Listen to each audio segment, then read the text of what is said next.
UPSC, MPSC, SSC, IBPS, SBI, LIC, NICL, and he has also completed 1 year training of Yashda for UPSC, completed 1 year training of Government of India batch 2014 of Savitribai Phule Pune University at Bharti. He has total experience of more than 5 years plus, around 6 years. So I welcome Professor Nitin Wagmare sir on the behalf of Green Fingers College of Computer Technology and the IT and Placement Cell of our college. So I welcome Nitin sir in this webinar, and I directly request you to start your session.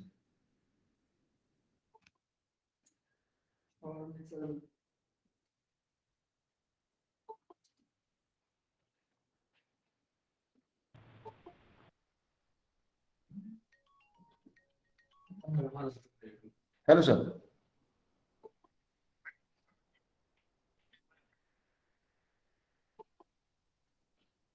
Okay, sorry. Okay, am I audible to everyone? Yes, sir. Okay. So, thank you. Thank you, Sanjay Salunke sir, Principal of Green Fingers College, and IQSC Coordinator Anil Londe sir, TPO Shirsagar sir, and Head of the Department Amol Shinde sir, for giving me this opportunity to introduce myself and to share my experience with you all people. So I thank you also my college of Computer Science and Information Technology, where I work since 2018. So as sir told, I have 5 years plus experience in teaching of aptitude and 2 years of experience for teaching MPSC and UPSC students. So as sir introduced that I have given many examples like UPSC, MPSC, bank, SSC, insurance exams. So I really fortunate that I could clear all these exams. So I can share my experience with you through this PPT. So let's start.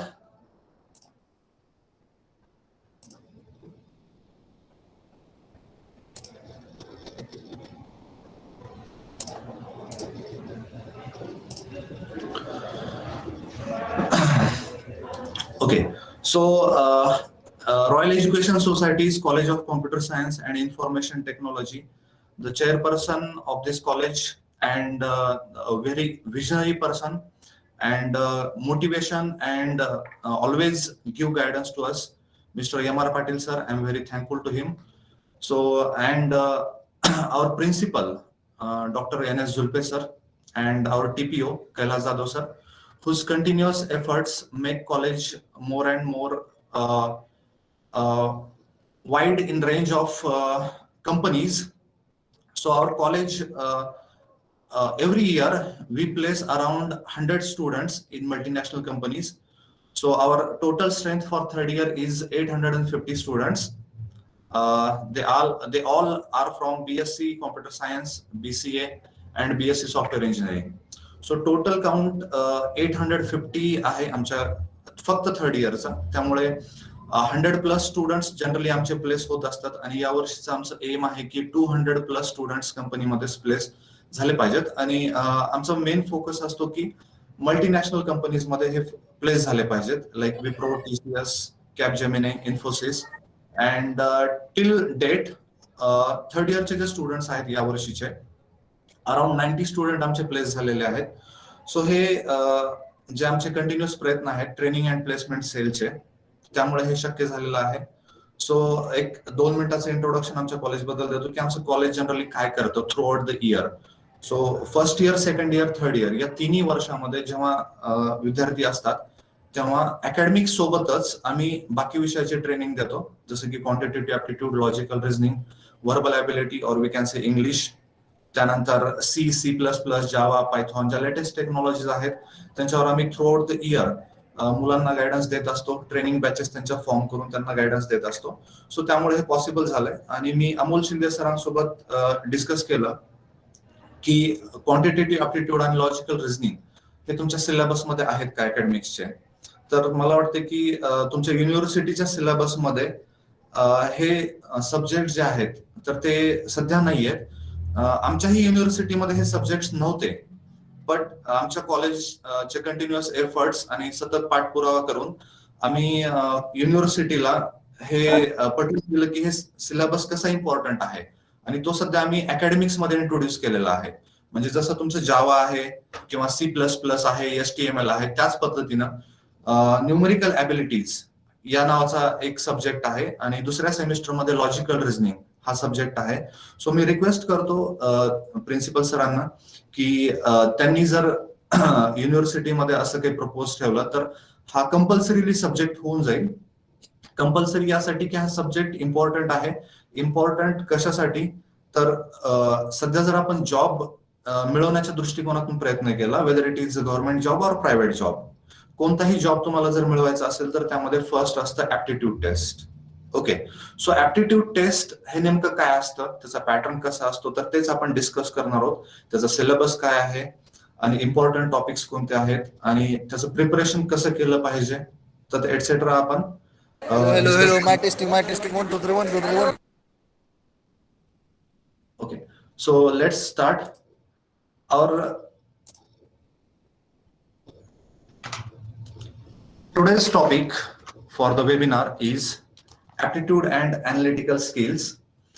So what exactly is aptitude and analytical skills? So aptitude means is not a single subject. Aptitude हा एक subject नाहीये. aptitude आपण याच्यामध्ये 3 subject combinedly आहेत. First one is quantitative aptitude, यालाच आपण numerical aptitude और numerical abilities असंही म्हणतो. सेकंड आहे लॉजिकल रिझनिंग, यालाच व्हर्बल रिझनिंग किंवा नॉन व्हर्बल रिझनिंग असंही म्हणतो. आणि थर्ड सब्जेक्ट आहे इंग्लिश, किंवा यालाच आपण व्हर्बल ॲबिलिटी असं म्हणू शकतो, कारण इंग्लिश हा सर्वात महत्वाचा वाटतो. जर या 3 सब्जेक्ट पैकी महत्वाचा काय असेल तर तो आहे इंग्लिश, कारण याची रीडिंग प्रॅक्टिस पाहिजे तुम्हाला, रायटिंग प्रॅक्टिस पाहिजे आणि स्पीकिंग प्रॅक्टिस पण पाहिजे. जर तुम्ही इंग्लिश व्यवस्थित समजू शकत असाल, लिहू शकत असाल, तर ह्या बाकीच्या सब्जेक्टचे जे काही प्रॉब्लेम्स आहेत ते तुम्हाला अनालाइज करता येतील, विचार करता येईल आणि सॉल्व्ह करता येईल. ठीक आहे, सो इंग्लिश बद्दल आज आपण बोलणार नाही आहोत, तर आपला टॉपिक आहे quantitative aptitude and logical reasoning. तर क्वांटिटेटिव्ह ऍप्टिट्यूड म्हणजे आणि लॉजिकल रिझनिंग या दोन्हीमध्ये नेमकं डिफरन्स काय? तर क्वांटिटेटिव्ह ऍप्टिट्यूड मध्ये डे टू डे लाईफ मध्ये जे आपण मॅथमॅटिक्स यूज करतो, ऍक्च्युली हा मॅथमॅटिक्स म्हणजे टिपिकल मॅथमॅटिक्स नाहीये. म्हणजे डेरिव्हेटिव्ह, इंटिग्रेशन यासारखे काहीच पार्ट नाहीये क्वांटिटेटिव्ह ऍप्टिट्यूड मध्ये.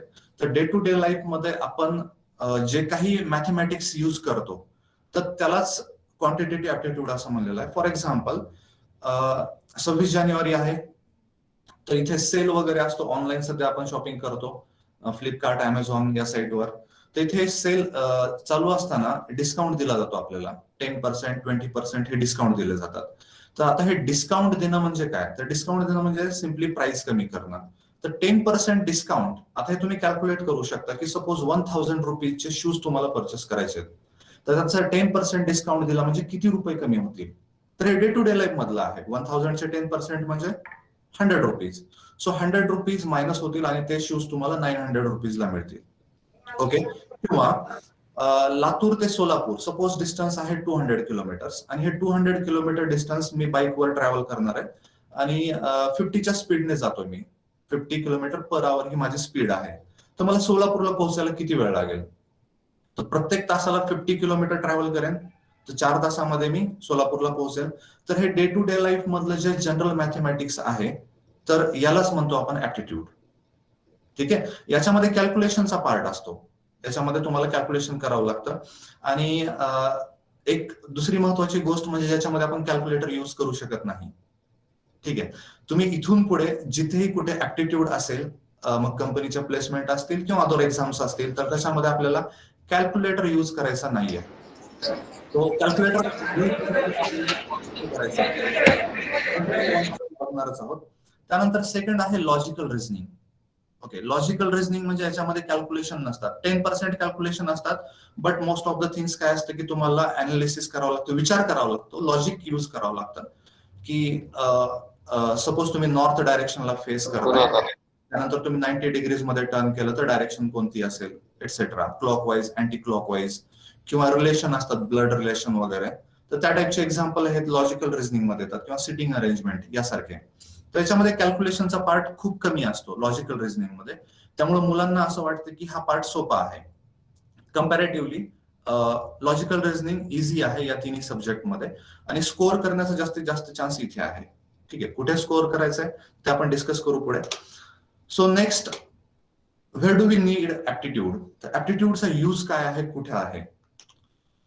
तर इथे मी थोडंसं हिंट दिलेली आहे त्याची, की first round off campus placement, for example Wipro, TCS ह्याच्या कंपन्यांचे प्लेसमेंट होत असतात ऑफ कॅम्पस किंवा ऑन कॅम्पस. तर जे काही कंपन्यांचा फर्स्ट राऊंड असतो फ्रेशरसाठी, ठीक आहे, तर हे एक्सपिरियन्स्ड साठी हा राऊंड जो आहे तो स्किप केला जातो. पण जे फ्रेशर्स आहेत तुमच्यासारखे सेकंड इयर, थर्ड इयर मध्ये असलेले, आणि आता तुम्ही एलिजिबल आहात कंपन्यांना अप्लाय करण्यासाठी, विप्रो, TCS, इन्फोसिस यासारख्या कंपन्यांना तुम्ही आता एलिजिबल आहात, थर्ड इयरला आहेत, म्हणजे तुम्ही कोणत्याही कंपन्यांना अप्लाय करू शकता 2022 pass out. Okay, so placement round जो असतो त्याच्यामध्ये फर्स्ट राऊंड असतो ऍप्टिट्यूड. ओके, तर काही कंपन्यांना हा 60 क्वेश्चन 60 मिनिटचा असतो, काही कंपन्यांना हा 80 क्वेश्चन 80 मिनिट्स और 90 मिनिट्सचा असतो. ठीक आहे, तर हा first round off campus placement इथे कंपल्सरी आहे ऍप्टिट्यूड. त्यानंतर सेकंड, एंट्रन्स टेस्ट. तुम्ही जर तुमचं ग्रॅज्युएशन झाल्यानंतर पुढे काही तुम्हाला आणखी पोस्ट ग्रॅज्युएशन करायचं असेल, लाईक MBA, MCA किंवा IIT किंवा सेटनेट जरी करायचं असेल इव्हन, तरी या सर्व एक्झाममध्ये, या सर्व एक्झामच्या एंट्रन्स टेस्टमध्ये ऍप्टिट्यूड इज इंटिग्रल पार्ट. तर हे कंपल्सरी सब्जेक्ट असतोच त्याच्यामध्ये. त्यानंतर गव्हर्नमेंट एक्झाम्स, तुम्हाला जसं मी सांगितलं की गव्हर्नमेंट एक्झाम देऊन जर गव्हर्नमेंट जॉब मिळवायचा असेल, लाईक UPSC, MPSC, बँकिंगच्या एक्झाम असतात, SBI असेल किंवा IBPS थ्रू एक्झाम्स होतात, किंवा SSC म्हणजे काय, 10th आहे का? SSC म्हणजे 10th नाहीये, SSC म्हणजे 10th पण असतं, पण इथे SSCचं लॉंग फॉर्म वेगळा आहे, स्टाफ सिलेक्शन कमिशन. तर सर्वच मुलं कंपनीमध्ये जातील असं काही नाही. काही जणांचा इंटरेस्ट असतो की मला गव्हर्नमेंट जॉब करायचा आहे किंवा मला पुढे PG वगैरे करायचंय. तर तुम्ही काही जरी करणार असाल, PG करा, गव्हर्नमेंट जॉब करा किंवा प्रायव्हेट जॉब करा, तर त्याच्यामध्ये फर्स्ट जी एक्झाम असणार आहे त्या फर्स्ट एक्झाम मध्ये तुम्हाला ऍप्टिट्यूड राऊंड फेस करावंच लागेल. ओके, सो आपण एक एक्झाम्पल बघूया. विप्रोची विल्प नावाने एक एक्झाम असते, WILP, work integrated learning program. तर याच्यामध्ये काय असतं, तर याचं एक एक्झाम्पल मी इथे देतो तुम्हाला. याची वेबसाईट आपण पाहूया.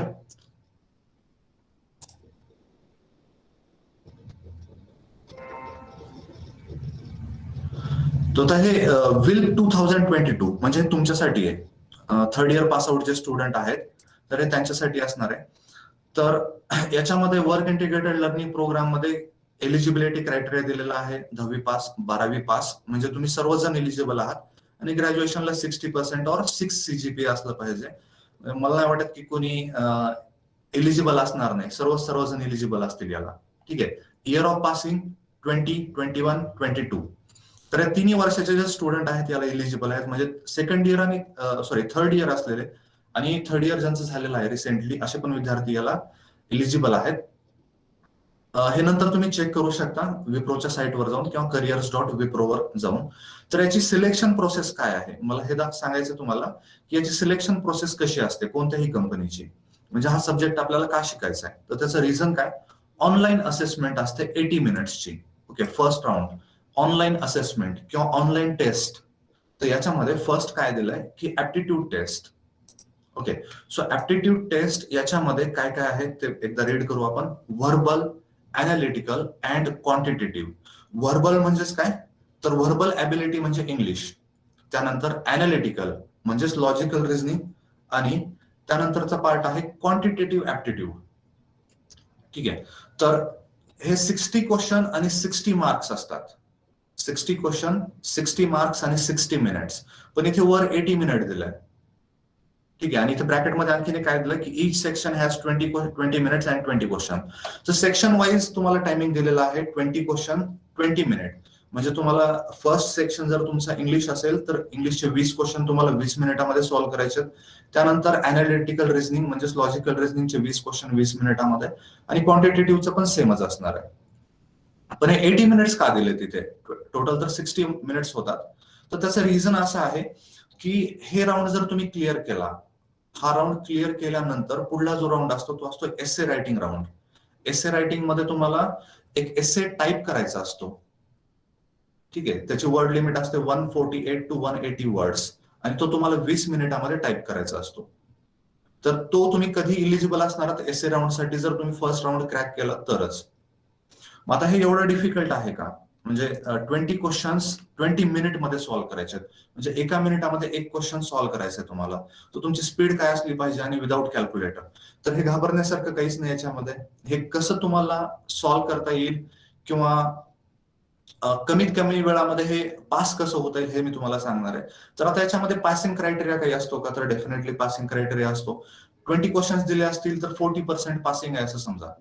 विप्रोचं क्रायटेरिया आहे की 40% पासिंग, म्हणजे तुम्हाला फक्त 8 क्वेश्चन करेक्ट आले पाहिजेत तुमचे. निगेटिव्ह मार्किंग नसते याला. म्हणजे तुम्ही 20 क्वेश्चन जर सॉल्व्ह केलं तर त्यापैकी 8 बरोबर आले पाहिजे. आता 20 मिनिटामध्ये 8 क्वेश्चन तुमचे येतीलच ना? डेफिनेटली येतील. बरोबर आहे ना? एवढं पण आपला ऍटिट्यूड किंवा मॅथमॅटिक्स वीक नाहीये की आपल्याला 8 मार्क पडणार नाहीत 20 मिनिटामध्ये. तर डेफिनेटली 20 मिनिटामध्ये 8 मार्क तुम्हाला पडतील.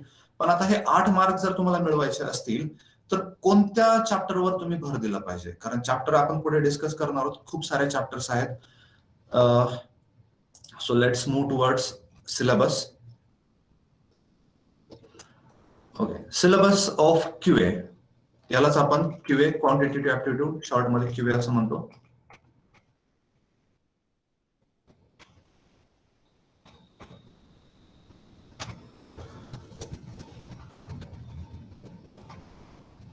सिलेबस. ओके. आता इथे सिलेबस 2 पार्ट मध्ये डिवाइड केलाय. एक आहे अरिथमॅटिक एबिलिटी आणि दुसरा आहे डेटा इंटरप्रिटेशन. इथे ठीक आहे. तर आता याच्यामध्ये एवढे चॅप्टर्स दिलेले आहेत. मग आता हे सर्वच्या सर्व चॅप्टर आपल्याला शिकायचे का? गरज आहे का? सर्वच सिलेबस हा एवढे चॅप्टर्स आपण करणार, शिकणार आणि मग एक्झामला जाणार. तर हे जे अनालिटिकल दिलेलं आहे अरिथमॅटिक ऍप्टिट्यूड, आणि हा सेकंड पार्ट आहे डेटा इंटरप्रिटेशन. तर हे डेटा इंटरप्रिटेशन हे महत्वाचं आहे. बऱ्याच जणांना हे माहित नसतं.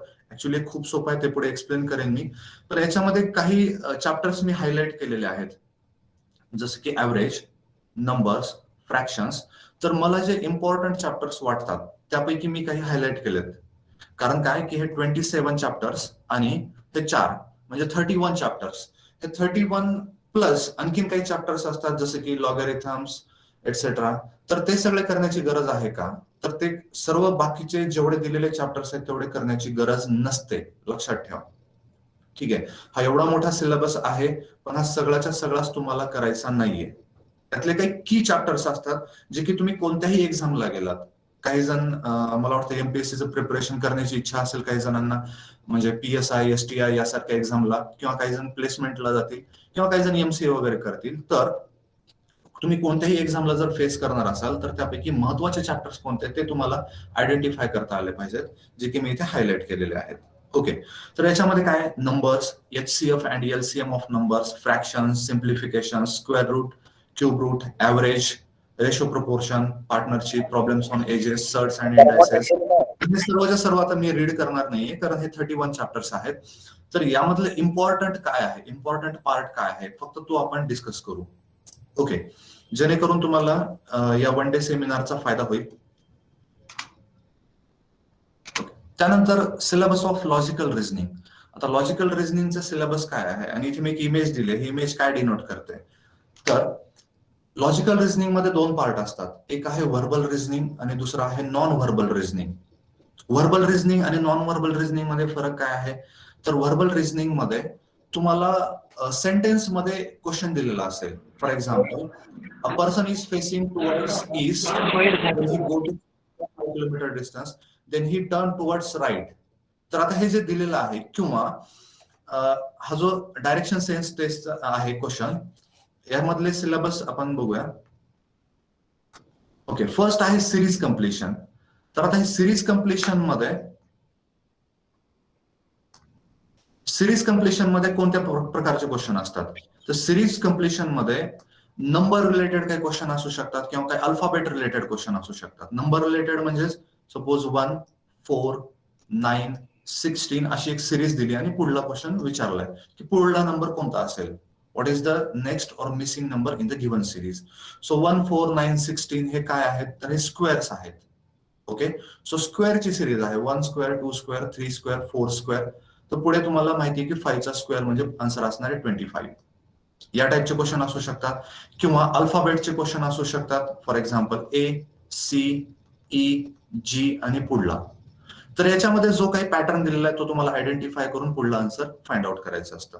त्यानंतर आहे analogy. Second, analogy means relation असतं. क्लासिफिकेशन, याला ऑड वन आउट असंही म्हणतो आपण. Classification means odd one out. Coding, decoding. त्यानंतर ब्लड रिलेशन्स. ब्लड रिलेशन म्हणजे कसं असतं की सपोज तुम्ही मार्केटमध्ये गेलात आणि तुम्हाला कोणते रिलेटिव्ह भेटला आणि तुमच्या सोबत कोण व्यक्ती आहे असं क्वेश्चन विचारतात. तर डायरेक्टली आपण क्वेश्चन मध्ये असं दिलेलं नसतं की ही इज माय फादर. तर ते कसं डिस्क्राईब करतात? He is the son of my father's father. He is the son of my father's father. तर असं क्वेश्चन थोडासा फिरून दिलेला असतो, लेंदी केलेला असतो, पझल टाईप असतो. ते तुम्हाला समजून घ्यायचं आणि सॉल्व्ह करायचं आहे. याच्यामध्ये कॅल्क्युलेशन काही नसतं. त्यानंतर पझल्स असतात काही. त्यानंतर seating arrangement. Seating arrangement, suppose एका राउंड टेबल होती 6 persons are sitting there. So A is to the right of B and B is to the left of C. या प्रकारचे अरेंजमेंट, कोण कोणाच्या लेफ्टला आणि राईटला बसलेलं आहे. तर हे वाचून आपल्याला त्यांचा सिक्वेन्स जाणून घेऊन ते पुट करायचं असतं. ओके, तर हा आहे व्हर्बल रिझनिंगचा पार्ट जो की तुम्हाला वर्ड्स मध्ये दिलेला असतो. आणि दुसरा आहे नॉन व्हर्बल रिझनिंग. तर नॉन व्हर्बल रिझनिंग म्हणजे काय असतं? तर याच्यामध्ये सेम चॅप्टर असतील काही चॅप्टर्स, पण डायग्राम रिलेटेड असतील. आता एक लक्षात घ्या, व्हर्बल रिझनिंग किंवा non verbal reasoning, mostly non verbal reasoning जे आहे ते तुम्ही लहानपणापासून सॉल्व्ह करत आलात. पण हे आपल्याला माहित नाही की आपण रिझनिंग शिकलेलो आहोत. लहानपणी कुठे सॉल्व्ह केलंय आपण? जर तुम्ही न्यूजपेपर बघितला संडेचा खास करून, तर त्याच्यामध्ये 2 चित्र दिलेले असतात आणि त्याच्यामधला फरक ओळखा असं सांगितलेलं असतं. 2 चित्रामध्ये 5 फरक ओळखा. तर हे काय आहे? तर हे रिझनिंगच आहे. किंवा वॉटर इमेज म्हणजे एखादी आकृती दिलेली असेल आणि याला जर आपण आरशामध्ये पाहिलं, आरशातील प्रतिमा, त्याला आपण काय म्हणतो? मिरर इमेज असं म्हणतो. ठीक आहे, तर हे मिरर इमेज किंवा वॉटर इमेज म्हणजे पाण्यामध्ये जर एखादी डायग्राम पाहिली तर ती कशी दिसेल? तर हे जे इमेजेस आहेत किंवा पेपर फोल्डिंग, तुम्ही एखादा पेपर घेतला, त्याला फोल्ड केला आणि त्याला नंतर कट केला, त्याचा एक कॉर्नर कट केला आणि तो पेपर आपण अनफोल्ड केला, उघडला, तर तो कसा दिसेल तुम्हाला? तर ते जे इमॅजिनेशन आहे, तर हे इमॅजिनेशन आपण पेपरमध्ये काही पझल वगैरे सॉल्व्ह करतो, तर हे सगळं लॉजिकल रिझनिंगचा पार्ट आहे आणि हा आपल्याला माहिती आहे. ठीक आहे, फक्त तो आपल्याला इथे सिलेबस मध्ये दिलाय म्हणून थोडासा शिकावा लागतो, अनलेस हे तुम्हाला माहितीच आहे. आणि काही जे नवीन पार्ट आहे तो तुम्हाला शिकावा लागेल, जसं की डायरेक्शन सेन्स टेस्ट. म्हणजे ह्याच्यामध्ये डायरेक्शन कोणत्या आहेत? तर मेन डायरेक्शन्स म्हणजे साऊथ, ईस्ट, नॉर्थ, वेस्ट वगैरे. त्यानंतर सब डायरेक्शन म्हणजे 2 डायरेक्शनच्या मधले direction, north east, south east वगैरे यासारख्या ज्या डायरेक्शन आहेत त्या डायरेक्शन, त्याचा अँगल किती असतो, क्लॉकवाईज डायरेक्शन म्हणजे काय किंवा अँटी क्लॉकवाईज डायरेक्शन म्हणजे काय. तर हे थोडंसं तुम्हाला अभ्यास करून 1-2 दिवसामध्ये हे सॉल्व्ह करण्यासारखे आहेत. ओके, त्यानंतर सिलोजिझम. सिलोजिझम म्हणजे काय? तर तुम्ही काही क्वेश्चन पाहिले पण असतील कदाचित की all A are B and some B are C असे काही क्वेश्चन असतात. किंवा all players are singers and all singers are musicians. तर याच्यावरून तुम्हाला कन्क्लुजन काहीतरी दिलेलं असतं, 4 कन्क्लुजन दिलेले असतात, त्यापैकी करेक्ट कोणता आहे. ठीक आहे, तर यासारखे जे क्वेश्चन असतात ते सिलोजिझम मध्ये. हे काहीच नाहीये, हे तुम्हाला सर्व गोष्टी माहिती आहेत, फक्त तुम्हाला इथे चॅप्टर वाईज दिलेलं आहे. नवीन थोडंसं नाव दिसल्यामुळे आपण कन्फ्युज होतो, पण हे आपण युज करतो किंवा या टाइपचे क्वेश्चन आपल्याला माहिती असतात. ओके, त्यानंतर अरिथमॅटिक आणि मॅथमॅटिकल रिझनिंग. तर या रिझनिंग मध्ये थोडंसं मॅथ्स ऍड केलेलं असतं, तर आपण ते पाहणारच आहोत पुढे.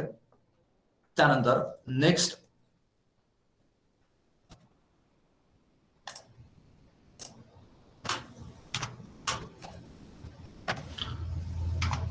सो जो आपण डिस्कस केला होता क्वांटिटेटिव्ह ऍप्टिट्यूडचा जे इम्पॉर्टंट चॅप्टर्स आहेत, तर त्यापैकी फर्स्ट आहे नंबर्स. आता नंबर्स तुम्हाला माहिती आहेत का? माहिती आहेत सर्वांना. इव्हन नंबर्स, ऑड नंबर्स, तर ह्या कन्सेप्ट माहिती असतात. तर याचा यूज काय असतो नेमकं, म्हणजे तुम्हाला हे का शिकवलं जातं? बऱ्याच जणांना असा क्वेश्चन असतो की माझं कोडिंग चांगलं आहे, सपोज मी जावा चांगल्या पद्धतीने एखादा प्रोग्राम करू शकतो, तर मला हे शिकण्याची काय गरज आहे? कशाला इंट्रोड्यूस केलं हे आम्हाला? ठीक आहे, हे सिलेबस जो आहे तो. तर सपोज प्रोग्राम मध्ये तुम्हाला असं असेल की find the sum of first 5 prime numbers. तर प्राईम नंबर म्हणजे काय? प्राईम नंबर्स म्हणजे काय असतात? तर हे तुम्हाला नंबरचे टाईप माहिती असले पाहिजेत. किंवा इंटिजर्स म्हणजे काय? तर तुम्ही कधी प्रोग्राम करताना हे तुम्हाला फेस झाला असेल.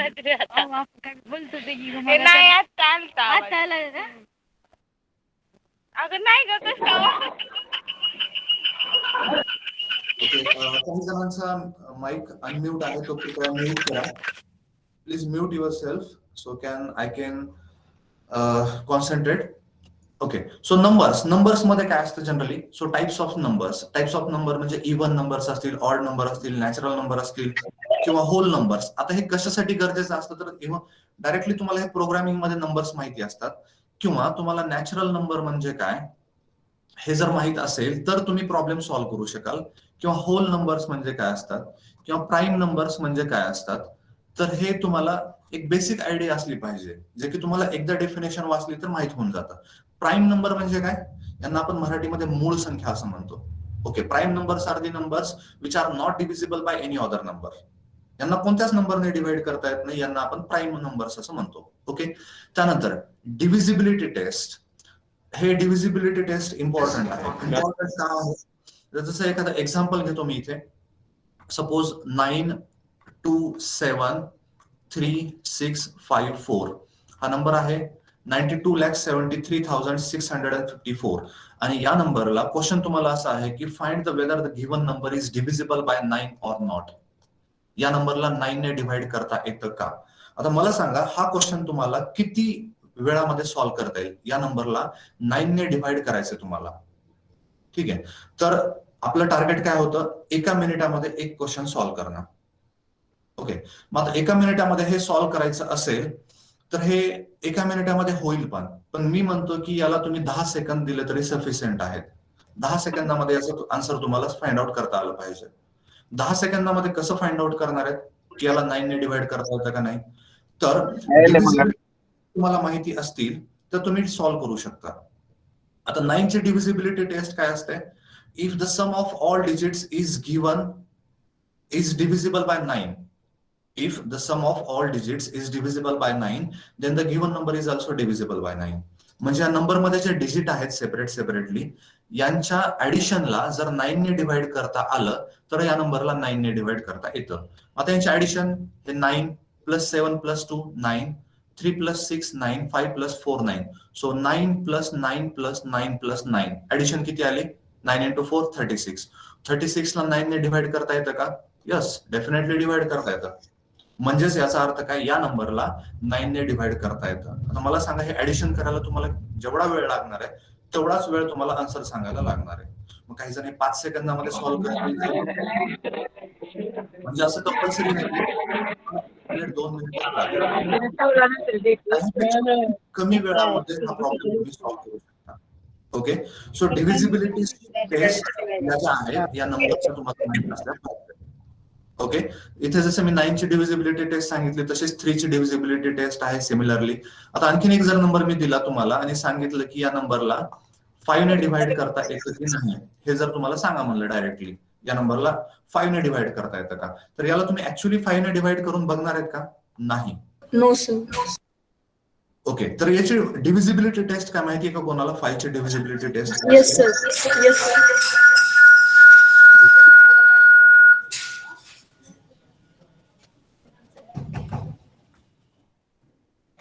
ओके, तर माहिती आहे तुम्हाला काही जणांना. तर 5 ची डिव्हिजिबिलिटी टेस्ट काय?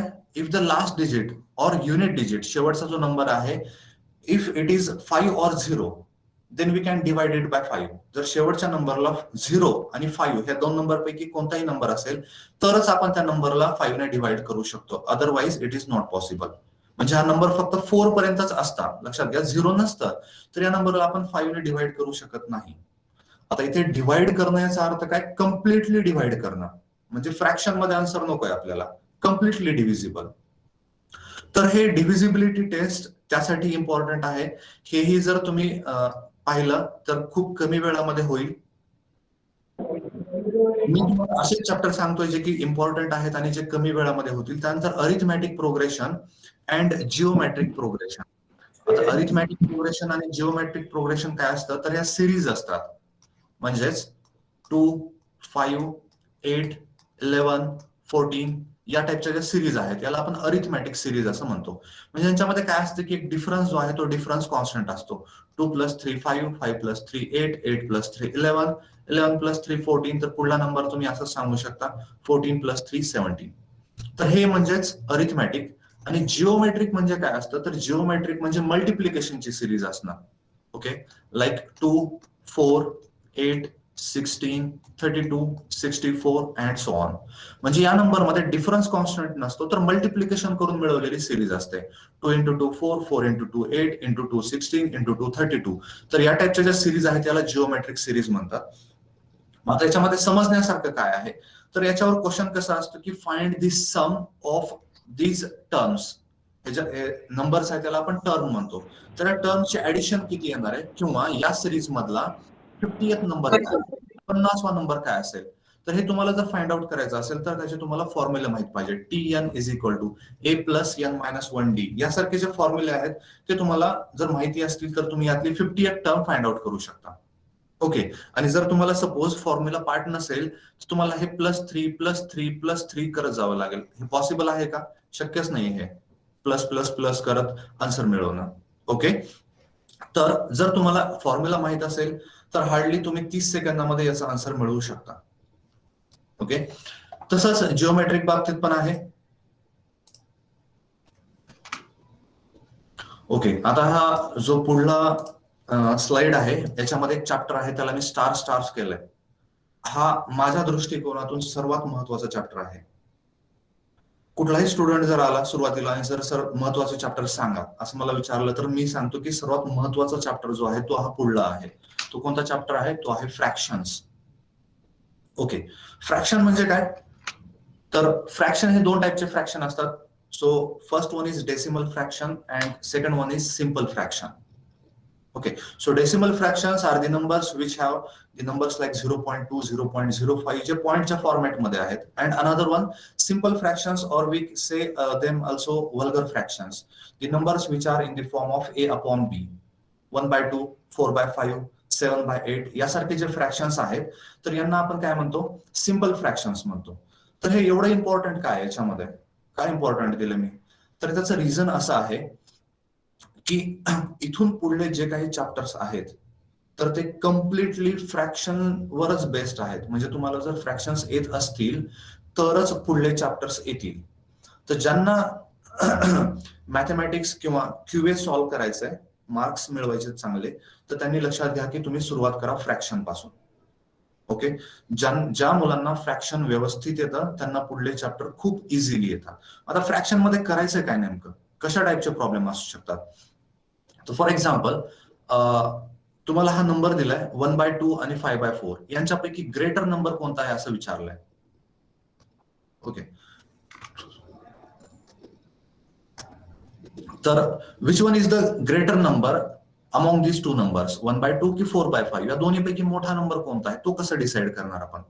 तर याची ट्रिक सांगतो मी तुम्हाला. 1/2 आणि 4/5, तर काय करायचं, यांचं क्रॉस मल्टिप्लिकेशन करायचं. 5 ने 1 ला मल्टिप्लाय करा, आन्सर 5 या साईडला लिहा. 2 ने 4 ला मल्टिप्लाय करा, 2 × 4 8 या साईडला लिहा. या दोन्हीपैकी जो नंबर मोठा आहे तो त्या साईडचा फ्रॅक्शन मोठा आहे. ओके, सिंपल ट्रिक आहे. जर दोन नंबर मध्ये तुम्हाला कंपॅरिझन करायचंय 1/2 4/5, क्रॉस मल्टिप्लिकेशन करा आणि ज्या साईडचा नंबर मोठा आहे त्या साईडचा फ्रॅक्शन मोठा आहे. Means 4/5 is the greatest of these two numbers. Okay, fraction वरचे एक्झाम्पल्स, तुम्हाला फ्रॅक्शनची ऍडिशन आली पाहिजे 1/2 + 2/3. तर या नंबरला आपण न्यूमरेटर असं म्हणतो आणि या नंबरला डिनॉमिनेटर असं म्हणतो, अंश आणि छेद. Okay, numerator and denominator. तर याचे कॅल्क्युलेशन तुम्हाला आले पाहिजेत. सेम डिनॉमिनेटर आहे की डिफरंट डिनॉमिनेटर आहे त्याच्यावरून आपण ऍडिशन कशी करायची ते ठरवतो. ओके, याचा एक्झाम्पल जर तुम्हाला सांगायचं असेल की हे इम्पॉर्टंट का आहे, तर याचे एखादं एक्झाम्पल याचं बघू आपण. Suppose 4/5 minus 9/10 into 10/11 divided by 11/10 या टाईपचे फ्रॅक्शन्स आहेत. तर मला सांगा या टाईपचे जे फ्रॅक्शन्स आहेत तर हे सॉल्व्ह करण्यासाठी तुम्हाला काय आलं पाहिजे. तर यासाठी तुम्हाला फ्रॅक्शनचं ऍडिशन, सबट्रॅक्शन, मल्टिप्लिकेशन आणि डिव्हिजन हे जे 4 आपण ऑपरेशन करतो याच्यावर, operation means not like medical operation, तर हे जे मॅथमॅटिकल ऑपरेशन आहेत तर हे मॅथमॅटिकल ऑपरेशन आपल्याला आले पाहिजेत. मग आता हे कसं करणार. आता मी हा जो 1 तासाचा आपला सेमिनार वेबिनार आहे याच्यामध्ये सर्वच एक्सप्लेन करता येणं शक्य नाहीये, पण मी तुम्हाला हिंट देत जाईन की आपण काय करू शकतो, कुठल्या वेनं तुम्हाला प्रिपरेशन करायचंय. ओके, तर याच्यासाठी मी तुम्हाला रिकमेंड करेन, एक युट्यूब चॅनल आहे आणि त्या युट्यूब चॅनलचं नाव आहे नितीन वाघमारे. चॅनलचंच नेम आहे. ओके, म्हणजे माझं चॅनल आहे ते. तर त्याच्यावर फ्रॅक्शनचे व्हिडिओ मी बनवले आहेत. सिंपल फ्रॅक्शन, त्याचे ऍडिशन, सबट्रॅक्शन, मल्टिप्लिकेशन आणि डिव्हिजन. तर हे मला खूप इम्पॉर्टंट वाटतं म्हणून मी हे खास विद्यार्थ्यांसाठी व्हिडिओ बनवले. माझे लाईक्स वाढवण्यासाठी बनवले नाहीत. त्याचं रिझन हेही सांगतो मी तुम्हाला की हे जे व्हिडिओ आहेत ते थोडेसे लेंदी आहेत. जनरली आपल्याला काय सवय असते की 2 मिनिटाचे 5 मिनिटाचे व्हिडिओ बघणं, पेशन्स नसतो आपल्यामध्ये. तर तुम्हाला जर नॉलेज पाहिजे असेल तर पेशन्स तुम्हाला ठेवावं लागेल. आणि एक लक्षात घ्या की इथून पुढे जेव्हा तुम्ही कधी युट्यूबवरचा एज्युकेशनल व्हिडिओ पाहाल तेव्हा नेहमी थोडासा जास्त लेंथ असलेला व्हिडिओ बघायचा. जास्त लेंथ मीन्स जास्त इन्फॉर्मेशन, मोर लेंथ मोर इन्फॉर्मेशन. ठीक आहे, तर इन्फॉर्मेशन जास्त आहे म्हणून त्याची लेंथ थोडीशी जास्त आहे. मला वाटतं हे 25-30 मिनिटाचे व्हिडिओ असतील माझे, तर त्याच्यामध्ये मी डिटेल एक्सप्लेन करण्याचा प्रयत्न केलाय. हे मी तुम्हाला शेवटी दाखवेन की युट्यूब चॅनलवर माझ्या कोणते कोणते व्हिडिओज आहेत आणि ते तुम्हाला युजफुल आहेत कसे त्यासाठी. ठीक आहे, तर हे नंतर तुम्ही हा वेबिनार संपल्यानंतर एकदा चेक करा. खूप सोप्या भाषेमध्ये मी एक्सप्लेन केलंय. तर फ्रॅक्शन इम्पॉर्टंट आहे. त्यानंतरचा नेक्स्ट इम्पॉर्टंट जर काय असेल तर ते असेल simplification. Okay, simplification means what. तर इथे एक एक्झाम्पल दिलंय, 10,000 मायनस 1,000 डिवायडेड बाय 1,000 प्लस 10. आता हे सिम्पल आहे, याच्यामध्ये काय येत नाहीये का तुम्हाला, ऍडिशन डिव्हिजन येत नाही का, मग हे कशाला दिलंय मी. तर त्याचं रिझन असं आहे की तुम्ही कधी फेसबुकवर पाहिलं असेल की असा एखादा क्वेश्चन असतो आणि खाली कमेंटमध्ये आन्सर लिहायला सांगतात आणि तुम्ही जर कमेंट उघडून बघितला तर त्याच्यामध्ये तुम्हाला असं दिसतं की काही लोकांचं आन्सर सेम असतं आणि दुसऱ्या काही लोकांचं आन्सर सेम असतं आणि दोघंही आपापल्या आन्सरवर फर्म असतात की माझंच करेक्ट आहे म्हणून. आणि आपणही करून बघतो आणि आपलं पण आन्सर त्यापैकीच काहीतरी येतं. ठीक आहे, तर हे कसे सॉल्व्ह करायचे. तर directly left to right solve करत जायचं का, म्हणजे 10,000 मायनस 1,000 म्हणजेच 9,000 डिवायडेड बाय 100 प्लस 10. मग त्यानंतर 9,000 ला 100 ने डिवाइड केलं, 0 0 कॅन्सल झाले. सो 90 प्लस 10 म्हणजे 100. असं याचा आन्सर येणार का, तर नाही. या पद्धतीने हे सॉल्व्ह नाही करायचं. म्हणजे सॉल्व्ह कसं करायचं आपल्याला, तर हे सॉल्व्ह करण्याची जी मेथड आहे तर त्याला म्हणतो आपण, एक रूल आहे, त्या रूलचं नाव आहे बॉडमास, BODMAS, बॉडमास. तर हे शॉर्ट फॉर्म आहे. बॉडमास कशाचा शॉर्ट फॉर्म आहे, तर B स्टँड्स फॉर ब्रॅकेट. तर सुरुवातीला ब्रॅकेट सॉल्व्ह करायचा असतो जर क्वेश्चन मध्ये दिलेला असेल तर. मग ब्रॅकेटचे 3 टाईप आहेत, simple bracket, curly bracket and square bracket. तर त्यांचा ऑर्डर आहे की सुरुवातीला तुम्ही सिंपल ब्रॅकेट सॉल्व्ह करा, त्याच्यानंतर कर्ली ब्रॅकेट सॉल्व्ह करा आणि त्यानंतर मग स्क्वेअर ब्रॅकेट. त्यानंतर O स्टँड्स फॉर ऑर्डर, और ऑफ पण म्हणू शकतो आपण याला. O मीन्स ऑर्डर, म्हणजे स्क्वेअर क्यूब काय असेल तर अगोदर ते सॉल्व्ह करा, किंवा असं कधी कधी असतं की 2/3 ऑफ 150 असंही असतं. तर सुरुवातीला हे सॉल्व्ह करायचं, सुरुवातीला म्हणजेच या क्रमने. फर्स्ट नंबर असेल B चा, सेकंड नंबर असेल O, ऑफ और ऑर्डर, थर्ड नंबरला आहे डिव्हिजन. लक्षात ठेवा हे सिक्वेन्स आहे, या सिक्वेन्सने तुम्ही जर प्रॉब्लेम सॉल्व्ह केला तरच तुमचं आन्सर करेक्ट येतं. हायरार्की आहे. ठीक आहे, तर D म्हणजेच डिव्हिजन, सुरुवातीला डिव्हिजन सॉल्व्ह करा, त्यानंतर फोर्थ आहे M मल्टिप्लिकेशन, फिफ्थ नंबरला ऍडिशन आणि 6 नंबरला सबट्रॅक्शन, बॉडमास. तर हे सोपं आहे. या पद्धतीने जर तुम्ही सॉल्व्ह केलं तर तुमचं आन्सर कधीच चुकणार नाही. आणि तुम्ही जर कधी मोबाईलचं कॅल्क्युलेटर चेक केलं, तुम्ही जर या टाईपने कोणत्याही टाईपने तुम्ही हे ऍडिशन करण्याचा प्रयत्न करा किंवा कॅल्क्युलेशन करण्याचा प्रयत्न करा, ते तुम्हाला नेहमी सेम आन्सर दाखवेल. कारण त्याचं रिझन काय असतं की त्याच्यामध्ये बॉड मास जो प्रोग्राम आहे तो इनबिल्टच असतो. ओके, मग आता इथे या एक्झाम्पल मध्ये सॉल्व्ह करायचं असेल तर आपण स्टार्ट कुठून करणार? तर इथे ब्रॅकेट आहे का? नाहीये. ऑर्डर ऑफ वगैरे काही आहे का? नाही. डिव्हिजन आहे का? तर यस, डिव्हिजन आहे. डिव्हिजन कुठे आहे? तर डिव्हिजन या 2 नंबर मध्ये आहे. ओके, 1000 आणि 100 या 2 नंबर मध्ये डिव्हिजनचं साइन आहे. म्हणजे सुरुवातीला तुम्हाला हे 2 नंबर सॉल्व्ह करावे लागतील. 10,000 आणि हे पुढलं जे 10 आहे हे ऍज इट इज राहू द्या. 1000 अपॉन 100 सुरुवातीला तुम्हाला हे सॉल्व्ह करावं लागेल आणि डिव्हिजन केल्यानंतर हे 2 0 कॅन्सल होतील आणि सॉल्व्ह करून आन्सर काय येईल? मग हे 10,000 मायनस 10 प्लस 10. सो -10 प्लस 10 आणि हे जे 2 नंबर आहेत शेवटचे जे 2 कॅल्क्युलेशन आहेत ऍडिशन आणि सबट्रॅक्शन, तर यांच्यामध्ये सिक्वेन्स मॅटर करत नाही. तुम्ही कोणत्याही पद्धतीने म्हणजे सुरुवातीला ऍडिशन करा किंवा सबट्रॅक्शन करा, आन्सर करेक्टच येतं. ओके, आता ते +10 -10 जर कॅन्सल झालं तर आन्सर तुमचं सिम्पली येतं 10,000 आणि सुरुवातीला आपला आन्सर किती आला होता? 100. तर हा जो डिफरन्स आहे करेक्ट आन्सर आणि रॉंग आन्सर मधला, आपल्याला सुरुवातीला असं वाटतं की आपण लेफ्ट टू राईट सॉल्व्ह करत जायचं, पण तसं नाहीये. बॉड मास रूल नुसार जर तुम्ही सॉल्व्ह केलं तर तुमचं आन्सर कधीच चुकणार नाही. ओके,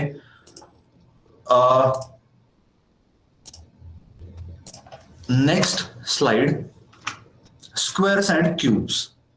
ओके, आता हे स्क्वेअर आणि क्यूबची मी तुम्हाला एक ट्रिक सांगतो. आपल्याकडे कमी वेळ आहे म्हणून जास्त एक्सप्लेन करत नाही. अदरवाईज जर तुम्हाला स्क्वेअरच्या ट्रिक सांगायला चालू केल्या तर 1 तास पूर्ण स्क्वेअरच्या ट्रिक सांगू शकतो, एवढ्या ट्रिक्स आहेत माझ्याकडे.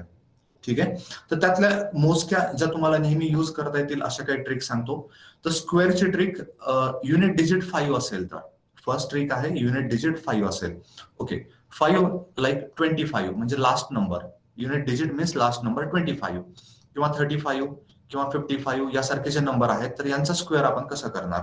तर लक्षात घ्या, हा जो 5 आहे याचा स्क्वेअर नेहमी लिहायचा 25 आणि हा जो दुसरा नंबर आहे राहिलेला याला याच्या नेक्स्ट नंबरने, याच्या पुढल्या नंबरने मल्टिप्लाय करायचं. सो 2 चा पुढला नंबर आहे 2 × 3 6, हे 6 इथे आन्सर लिहायचं आणि हेच तुमचा आन्सर असेल. 25 चा स्क्वेअर काय आहे? 625. आणखीन एक एक्झाम्पल 35, 5 चा स्क्वेअर 25. 3 ला कशाने मल्टिप्लाय करणार? त्याच्या पुढल्या नंबरने म्हणजेच 4 ने. पुढला नंबर म्हणजे हा 5 नाहीये, त्याच्यापेक्षा पुढला मोठा नंबर. सो 3 × 4 12 आन्सर लिहा. हेच असेल तुमचा आन्सर 35 चा स्क्वेअर. सिमिलरली 55 चा आन्सर आपण कसं सांगू शकतो? या 5 चा स्क्वेअर 25 आणि या 5 ला कशाने मल्टिप्लाय करणार? त्याच्या पुढल्या नंबरने 5 × 6 30. सो 3025 हा असेल 55 चा स्क्वेअर. ओके, जर हे समजलं असेल तुम्हाला तर मला 65 चा स्क्वेअर सांगू शकता का तुम्ही? 65 चा स्क्वेअर तुम्ही आन्सर तुमचे टाईप पण करू शकता कमेंट बॉक्स मध्ये किंवा ओरली अनम्यूट करून पण सांगू शकता. 65 चा स्क्वेअर 42 25. Very good.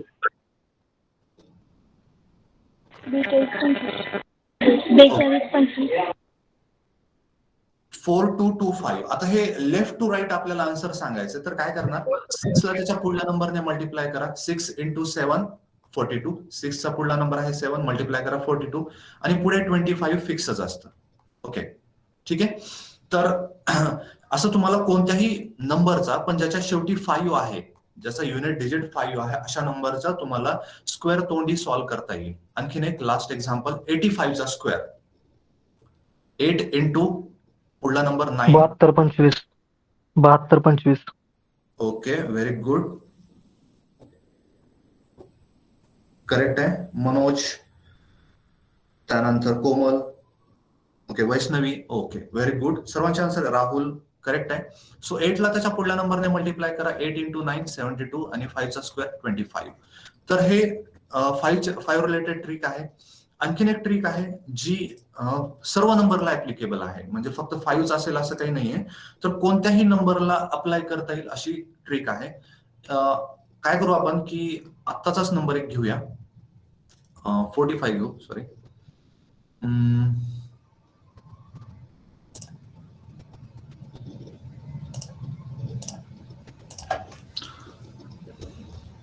आता मला 45 चा जर स्क्वेअर करायचा असेल, तुम्हाला माहिती आहे आन्सर 45 चा स्क्वेअर काय आहे? 4 × 5 20 आणि पुढे 25. पण या दुसऱ्या मेथडने आपण कसं करणार आहोत? तर या दोघांचा सेपरेटली स्क्वेअर लिहायचा.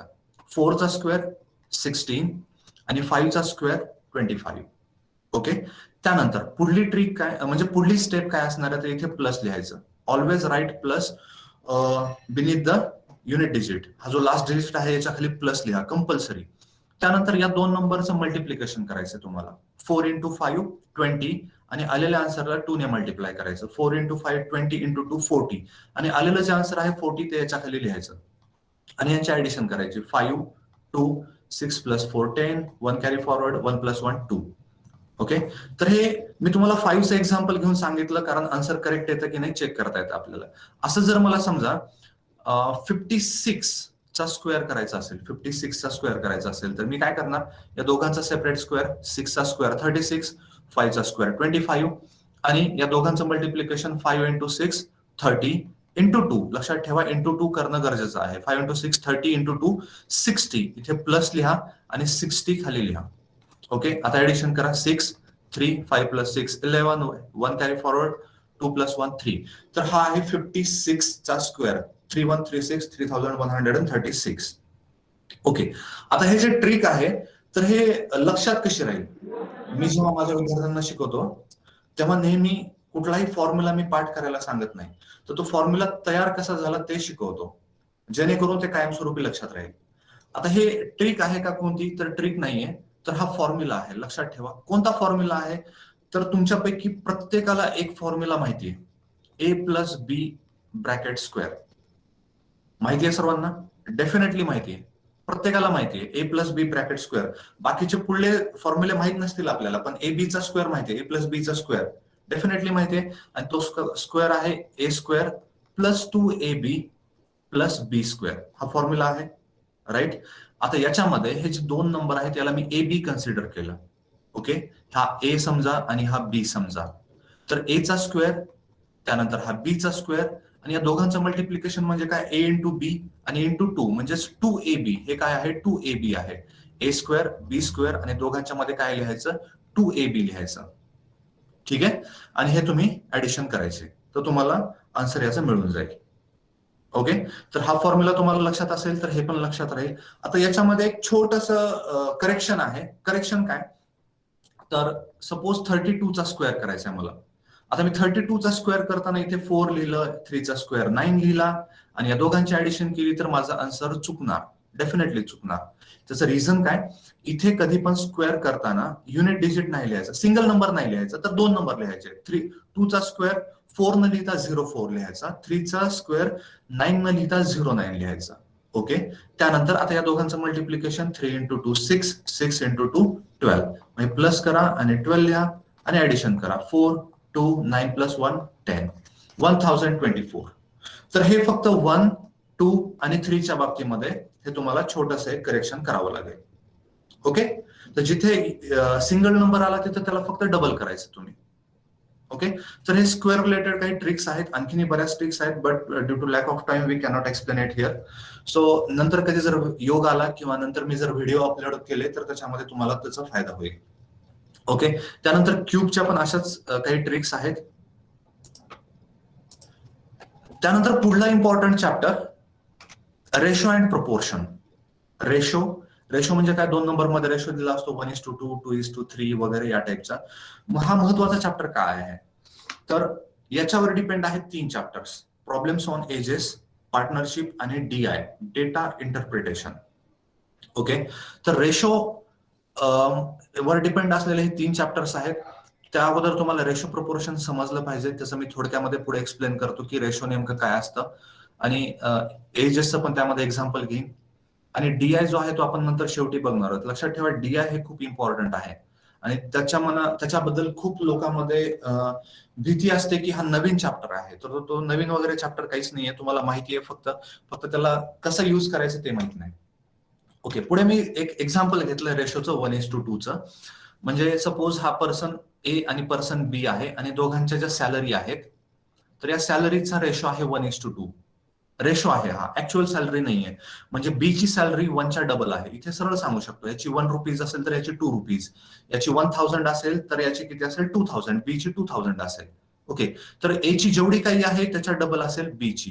पहिला आपण सॉल्व्ह करताना कसं करतो, 1x आणि 2x असं लिहितो. मग हे एजेस पण असू शकतात किंवा अमाऊंट असू शकते, काही असू शकतं. तर नेहमी एक्स एक्स याला अटॅच करायचं आणि त्या पद्धतीने सॉल्व्ह करायचं. सपोज या दोघांची मिळून सॅलरी दिली की 30,000 रुपीज सॅलरी आहे दोघांची मिळून. तर पर्टिक्युलरली ए ची सॅलरी किती आणि बी ची सॅलरी किती. तर याला आपण एक्स एक्स लावायचं सुरुवातीला.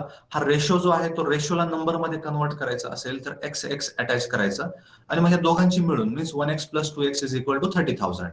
आता इथे पुढे तुम्ही सॉल्व्ह करू शकता. 3x is equal to 30,000, therefore x is equal to 10,000 आणि सॉल्व्ह करून एक्सच्या व्हॅल्यूज पुट करू शकता. मग आता हे एजेसच्या बाबतीत पण असंच आहे, दोघांचं एज या प्रमाणामध्ये आहे. ओके, याच्यामध्ये तुम्हाला आता कमी वेळामध्ये सांगण्यासारखी आणखीन एक महत्वाची गोष्ट आहे रेशो प्रपोर्शन मध्ये. सपोज ए आणि बी यांच्या एजेसचा रेशो आहे 4:5. ओके, 4:5 हा रेशो आहे आणि तुम्हाला फक्त ऑप्शन दिलेत आणि ऑप्शन मध्ये असं दिलं ABCD आणि तुम्हाला गेस करायचंय की बीचं एज काय असेल. बीचा रेशो आहे 5. ओके, तर बीचं एज काय असू शकतं फक्त तुम्हाला गेस करायचंय. 21, 22, 24 आणि 25. तर या 4 ऑप्शन पैकी बीचं एज काय असू शकतं याचा फक्त तुम्हाला गेस करायचा. प्रॉब्लेम आपण सॉल्व्ह केलेलाच नाही आणखीन. तर याचं प्रोबॅबली आन्सर काय असू शकतं सांगता येईल कोणाला? 25. Very good Ranjit. 24. Very good. Okay, तर याचं रिझन काय? तर याचं रिझन आहे की हे 4x आणि 5x या प्रमाणामध्ये असतील. तर x म्हणजे काय, तर x ची काही व्हॅल्यू असेल 1, 2, 3, 4 काही असेल, पण या नंबरला जर 5 ने मल्टिप्लाय केलं तर तो नंबर 5चा मल्टिपल असेल, म्हणजे 5च्याच पटीमध्ये असेल. लक्षात ठेवा, या साईडचे जे नंबर आहेत म्हणजे बीचं जे एज आहे किंवा अमाऊंट आहे ते 5च्या मल्टिपल मध्येच असणार आहे नेहमी. म्हणजे 5च्या मल्टिपल मध्ये इथे एकच नंबर आहे आपल्याकडे 25, दुसरा नंबर नाहीच आहे 5च्या मल्टिपल मध्ये. तर याच्यावरून तुम्ही गेस करू शकता. आणि जर आपल्याला याचं एज म्हणजे एचं एज जर फाइंड आउट करायचं असेल तर यापैकी आन्सर काय असू शकतं आपलं 4च्या मल्टिपल मध्ये, म्हणजे 4च्या पाड्यामध्ये असणारा एकच नंबर आहे आपल्याकडे 24, म्हणजे हे त्याचं आन्सर असू शकतं. ओके, प्रॉब्लेम दिलेला नाही, बस जस्ट पॉसिबिलिटी आपण बघतोय की काय पॉसिबल असू शकतं. याच्यावरून तुम्ही करेक्ट आन्सर तुमचं चेक करू शकता, गेस करू शकता. ओके, त्यानंतर पुढला चॅप्टर. ओके, फ्रॅक्शन नंतर जर महत्वाचा चॅप्टर कोणता असेल तर तो आहे पर्सेंटेज. लक्षात ठेवा तुम्ही पर्सेंटेज हे तुम्हाला सॉल्व्ह करता आलंच पाहिजे, कारण डे टू डे लाईफ मध्ये पर्सेंटेज खूप इम्पॉर्टंट आहे. जसं की मी सुरुवातीला एक्झाम्पल दिलं होतं, डिस्काउंट वगैरे जे असतं ते पर्सेंट मध्ये असतं. किंवा तुम्ही जॉब करतात आणि 1 वर्ष कंप्लीट झाल्यानंतर तुमची पेमेंट 10% किंवा 15% इन्क्रीज झाली, तर तुमची पेमेंट सपोज आहे 20,000 पर मंथ आणि 15% इन्क्रीज झाली, तर तुमची सॅलरी किती रुपयानं वाढणार आहे हे तुम्हाला कॅल्क्युलेट करता आलं पाहिजे. नाही तर तुम्हाला डिपेंड राहावं लागेल दुसऱ्यावर. म्हणजे बॉसने म्हणलं ठीक आहे 15% म्हणजे 1,000 रुपीज होतात, तुम्हाला यस म्हणावं लागेल. पण तुम्हाला जर माहित असेल की किती आहे तर ते तुम्हाला कॅल्क्युलेट करता येतं. ओके, पर्सेंटेज इम्पॉर्टंट का आहे त्याच्या मागचं रिझन. तर पर्सेंटेजवर डिपेंड असणारे 3 चॅप्टर्स आहेत. फर्स्ट आहे प्रॉफिट अँड लॉस, सेकंड आहे simple interest and compound interest, SICI short form मध्ये दिले मी. सिम्पल इंटरेस्ट, कंपाऊंड इंटरेस्ट म्हणजेच व्याज, सरळ व्याज आणि चक्रवाढ व्याज. आणि त्यानंतर आहे DI काय आहे, डेटा इंटरप्रिटेशन. ओके, तर पर्सेंटेज का सॉल्व्ह करायचे, कसे सॉल्व्ह करायचे, याच्यामध्ये बरंच कन्फ्युजन असतं. तर हे सर्वच्या सर्व इम्पॉर्टंट आहे, पर्सेंटेज वर डिपेंड आहे. तर सपोज तुम्हाला पर्सेंटेज फाइंड आउट करायचं आहे. 2 पर्सन आहेत, एक आहे हा सपोज खली आहे मोठा आणि हा एक छोटा दुसरा पर्सन आहे रेमिस्टेरियो. ओके, सपोज रेमिस्टेरियोचं वेट आहे 60 किलोग्राम आणि खलीचं वजन आहे 240 किलोग्राम. तर या दोघांच्या वेट मध्ये फरक आहे, तो आपल्याला पर्सेंटेज मध्ये डिफाईन करायचा आहे. What is Rey Mysterio's weight in front of Khali or compared to Khali, or what is Khali's weight compared to Rey Mysterio. असे 2 वेगवेगळे क्वेश्चन येतात जे की सिमिलर वाटतात. या दोघांचं म्हणजे याचं वेट याच्या कंपॅरिझन मध्ये किती आहे किंवा याचं वेट याच्या कंपॅरिझन मध्ये किती आहे. तर लक्षात ठेवा जेव्हा कधी कंपॅरिझन असतं, जेव्हा कधी कंपॅरिझन असेल आणि ज्या नंबर सोबत कंपॅरिझन असेल तो नंबर डिनॉमिनेटर मध्ये असेल. डिनॉमिनेटर म्हणजेच खालचा नंबर आणि न्यूमरेटर वरचा नंबर, त्याला आपण अंश पण म्हणतो. तर न्यूमरेटर, आता या दोघांमध्ये जर मी असं विचारलं की रे मिस्टेरियोचं वेट खालीच्या वेटच्या किती पर्सेंट आहे, what is Rey Mysterio's weight compared to Khali's weight, compared to कोणासोबत कम्पेअर आहे, खली सोबत कम्पॅरिझन आहे. सो ज्याच्या सोबत कम्पॅरिझन आहे त्याचं वेट नेहमी डिनॉमिनेटर मध्ये असलं पाहिजे आणि दुसरा नंबर न्यूमरेटर मध्ये. आता 60/240 हे झालं फ्रॅक्शन, आणि याला पर्सेंट मध्ये कन्वर्ट करायचं असेल तर 100 ने मल्टिप्लाय करायचं. ओके, लक्षात ठेवा, फ्रॅक्शनला नेहमी 100 ने मल्टिप्लाय केलं की हे पर्सेंट मध्ये आन्सर मिळतं. मग हे 0 0 कॅन्सल, 6/24 मीन्स 1/4, 4 ने डिवाइड करा 25, सो आन्सर येईल 25%. आणि हाच नंबर जर उलटा विचारला असता मी की what is Khali's weight compared to Rey Mysterio's weight, आता याच्यासोबत कंपॅरिझन केलं तर याचं वेट डिनॉमिनेटर मध्ये असेल 60 आणि 240 न्यूमरेटर मध्ये इंटू 100, तर 1 आणि हे 4 इंटू 100 म्हणजेच 400%. तर तुमच्या छोट्याशा करेक्शन मुळे आन्सर कम्प्लिटली डिफरंट असू शकतं. तर ज्यासोबत कंपॅरिझन केलंय तो नंबर नेहमी न्यूमरेटर मध्ये असला पाहिजे. कंपॅरिझन ज्यासोबत केलं तो नंबर नेहमी डिनॉमिनेटर मध्ये असला पाहिजे. ओके, त्यानंतर चेन रूल हा एक इम्पॉर्टंट आहे. चेन रूल म्हणजे काय, कशा टाईपचे प्रॉब्लेम असतात माहितीये का, तुम्ही पझल म्हणून सॉल्व्ह करता याला. आपण लहानपणापासून ऐकलं की एक शर्ट वाळण्यासाठी 1 तास लागतो, तर 2 शर्ट वाळण्यासाठी 2 या टाईपचे. किंवा 5 बगळे 5 तासात 5 मासे खातात. क्वेश्चन आहेत ना,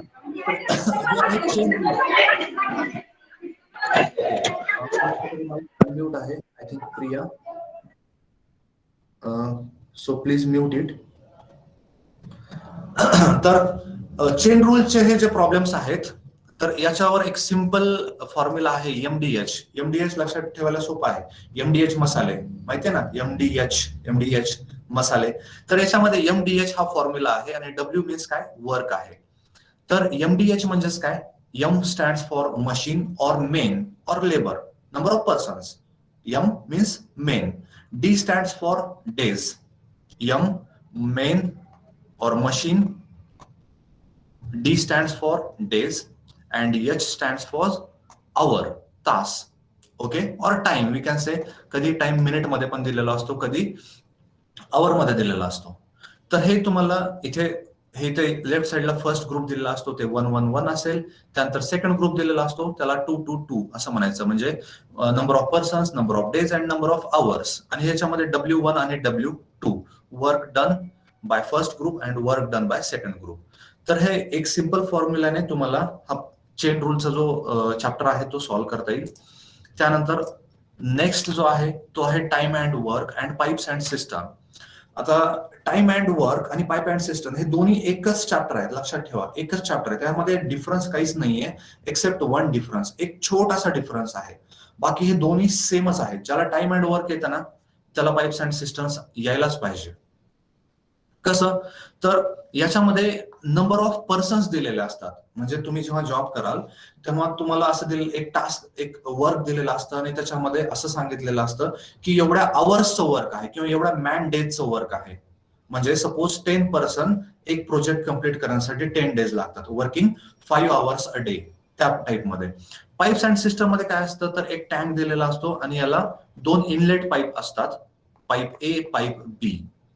ओके, जसं इथे नंबर ऑफ पर्सन्स आहेत तिथे पाईप्स आहेत आणि वर्क म्हणजे काय, हे टँक आहे. तर याच्यामध्ये चेंज काय, तर याच्यामध्ये एक आउटलेट पाईप असतो आणि तो हे जे वर्क आहे यांचं पॉझिटिव्ह वर्क असतं आणि हा जो आउटलेट पाईप आहे याचं वर्क निगेटिव्ह असतं. तर हे निगेटिव्ह जिथे असेल तिथे तुम्हाला फक्त मायनस यूज करायचं आहे. बाकी हे दोन्ही चॅप्टर सेमच आहेत. Okay, next chapter time speed distance, problems on trains and boats and streams.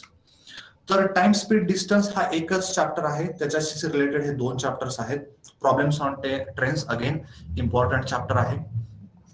तर याच्यामध्ये फक्त ट्रेनची लेंथ वगैरे दिलेली असते आणि स्पीड दिलेली असेल. जसं की मी तुम्हाला सुरुवातीला एक्झाम्पल सांगितलं होतं की लातूर ते सोलापूर डिस्टन्स सपोज 200 किलोमीटर असेल आणि मी 50च्या स्पीडने ट्रॅव्हल करणार असेल तर ते किती तासामध्ये ट्रॅव्हल करता येईल. तर ह्याच्यामध्ये एक फॉर्म्युला आहे, फक्त तोच फॉर्म्युला चेंज करून यूज केलाय. तर एक फॉर्म्युला आहे distance is equal to speed into time. Okay, आता जर मला स्पीडचा फॉर्म्युला पाहिजे असेल तर स्पीड इथेच राहील, डिस्टन्स फक्त या साईडला येईल, डिस्टन्स अपॉन टाइम. हा झाला सेकंड फॉर्म्युला. आणि मला जर टाइमचा फॉर्म्युला पाहिजे असेल तर मी टाइम इथे लिहीन, ठीक आहे, टाइम इथेच राहील, स्पीड फक्त या साईडला येईल, सो डिस्टन्स अपॉन स्पीड. तर एकच कोणताही फॉर्म्युला पाठ करा, हे तिन्ही फॉर्म्युला तुम्हाला लक्षात राहतील.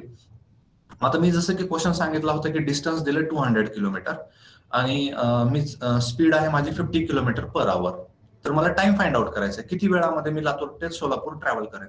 So time is equal to distance आहे 200 किलोमीटर अपॉन स्पीड आहे 50, so 4 hours is the answer. Okay, तर या पद्धतीचे प्रॉब्लेम्स असतील. प्रॉब्लेम्स ऑन ट्रेन्स मध्ये एक छोटासा याच्यामध्ये चेंज करावा लागतो. तिथे लेंथ दिलेली नसते, डिस्टन्स दिलेलं नसतं, तर तिथे ट्रेनची लेंथ दिलेली असते. तर डिस्टन्सच्या ऐवजी ट्रेनची लेंथ तुम्हाला यूज करता येईल. ओके, सर्वात महत्वाचं, आपल्याकडे वेळ कमी आहे पण मी एक्सप्लेन करण्याचा प्रयत्न करेन. थोडंसं 10-15 मिनिट एक्सटेंड झालं तर चालेल ना सर्वांना? Yes, sir. Yes, sir.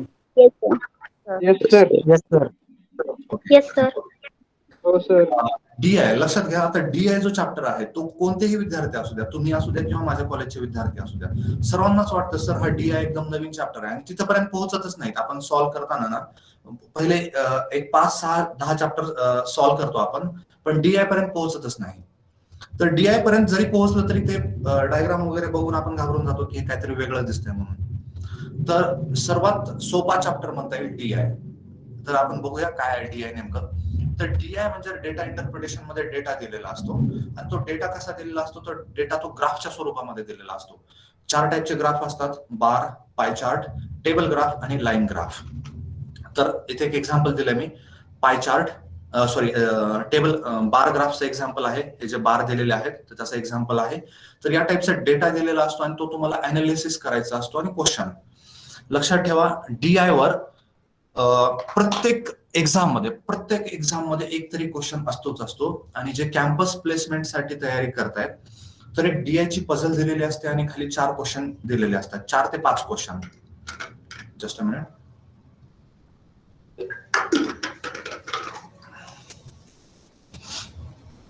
तर एक पझल जर तुम्ही सॉल्व्ह केलं तर तुम्हाला 4-5 मार्क मिळतील. आता याच्यामध्ये काय असतं, 1 by 1 आपण चेक करूया.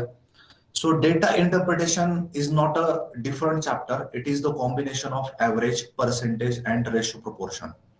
जर हे 3 चॅप्टर तुम्हाला येत असतील तर या तिघांचा प्रोडक्ट आहे डेटा इंटरप्रिटेशन. लक्षात घ्या, डेटा इंटरप्रिटेशन वेगळा चॅप्टर नाहीये, तो कॉम्बिनेशन आहे. कशाचं कॉम्बिनेशन आहे?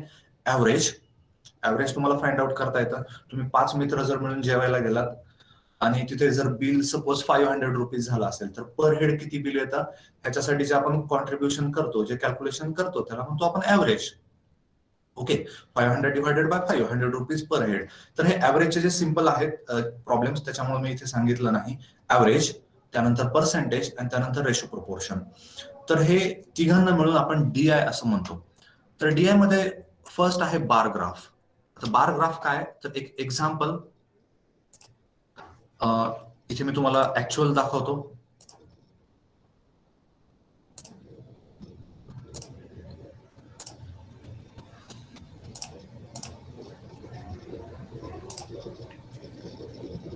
ओके, आता इथे एक बार ग्राफचं एक्झाम्पल आहे. आता बऱ्याच मुलांना प्रॉब्लेम काय असतो की हा एवढा सारा डेटा दिलेला आहे, त्याच्यामध्ये आणखीन वेगवेगळ्या गोष्टी असतात. म्हणजे 1000 नंबर्स, इथे बघा लेफ्ट साइडला 1000 नंबर असं दिलेलं आहे. आता हे 1000 नंबर म्हणजे हे नंबर जे आहेत ते हजारामध्ये आहेत का, मग आता हे सॉल्व्ह कसं करायचं? किंवा इथे 2-2 ग्राफ दिलेत, नंबर ऑफ इयर्स दिलेला आहे 2000, 2001, त्यानंतर वेगवेगळ्या ब्रँचेस. आता बऱ्याच ठिकाणी काय किंवा लॅक्स असं दिलेलं असतं. ओके, पुढला एक्झाम्पल बघू आपण फक्त. तर इथे बघा, इन मिलियन US$. आता हे डॉलरला रुपीज मध्ये कन्वर्ट करायचं का? त्यानंतर परत मिलियन म्हणजे किती, 1 लाख, 10 लाख, तर हे कन्वर्ट करायचं का? तर असे बरेच प्रश्न असतात डोक्यामध्ये आपल्या. तर याला सिम्प्लिफाय, थोडस लक्ष जर मी सांगण्याचा प्रयत्न करतो, थोडस लक्ष देऊन ऐका, खूप सोपं आहे. याच्यामध्ये कुठलीही पझल राहू द्या, कोणतीही दिलेली डायग्राम असू द्या, त्याच्यामध्ये तुम्हाला पाहायचंय काय नेमकं, तर हे नंबर तुम्ही 1000 असू द्या, लॅक्स असू द्या, क्रोर असू द्या, आपल्याला फक्त हे नंबर जे 10, 20, 30, 40 दिलेत तर बस एवढंच.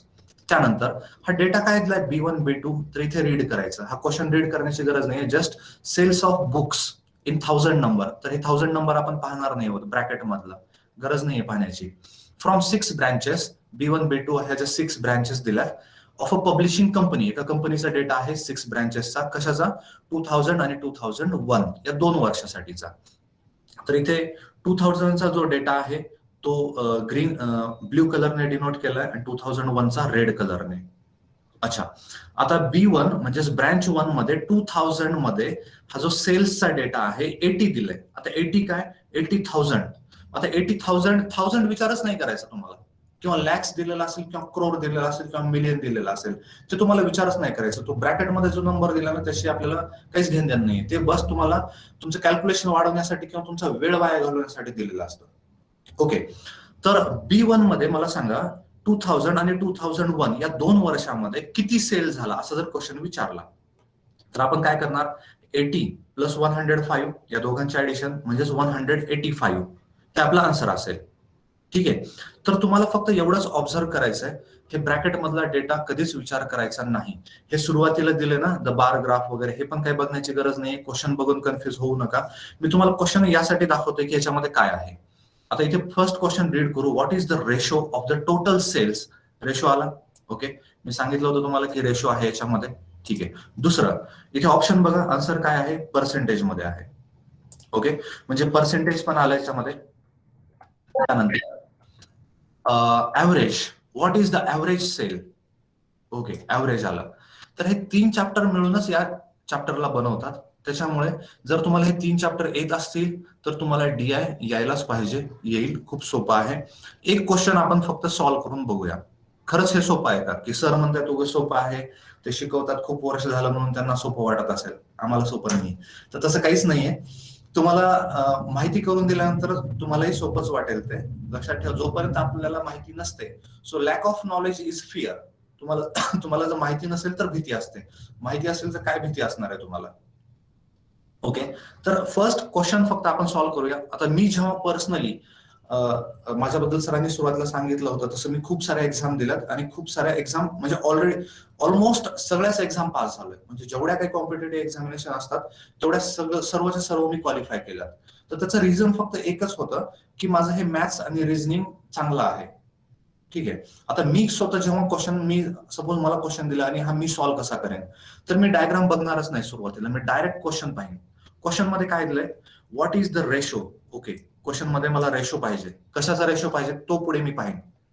ओके, मला ऍव्हरेज असतं तर मी त्या दृष्टिकोनातून विचार केला असता. मला ऍव्हरेज फाइंड आउट करायचं, कोणाचं ते नंतर. मी हा वरचा पार्ट पाहणारच नाही, मी फक्त रेशोचा विचार करतोय. ओके, रेशो पाहिजे. कोणाचा रेशो पाहिजे मला? सेल्सचा, total sales of branch B2. ओके, B2चा टोटल सेल. टोटल म्हणजे दोन्ही वर्षाचा जे दिलेला आहे 2000 आणि 2001चा. फॉर बोथ द इयर्स इथे दिलेला आहे, फॉर बोथ द इयर. B2चा दोन्ही वर्षाचा. टू द रेशो हा एक नंबर झाला. दुसरा कोणासोबत? To the sales of branches B4 for both the year. म्हणजे एक कळालं मला B2 आणि B4 बघायचंय, मला बाकी काहीच बघायचं नाही. मला B1 नको, B3 नको, B5, B6 काहीच पाहायचं नाहीये. फक्त आपलं टार्गेट आहे B4 आणि B2 आणि B4. ओके, मग फक्त B2 आणि B4 for both the year असं म्हणलंय, दोन्ही वर्षांसाठी. तर दोन्ही वर्षासाठीचा नंबर बघा फक्त. B2चा दोन्ही वर्षांचा नंबर काय? 75 प्लस 65 यांची ऍडिशन करा, किती येते? 140. ओके, 75 प्लस 65 म्हणजे 140. आणि B4चा टोटल ऍडिशन किती येते? 85 प्लस 95 म्हणजे 90. हे 5 जर इथे दिले तर हे पण 90, हे पण 90, म्हणजे ऍडिशन येते 180.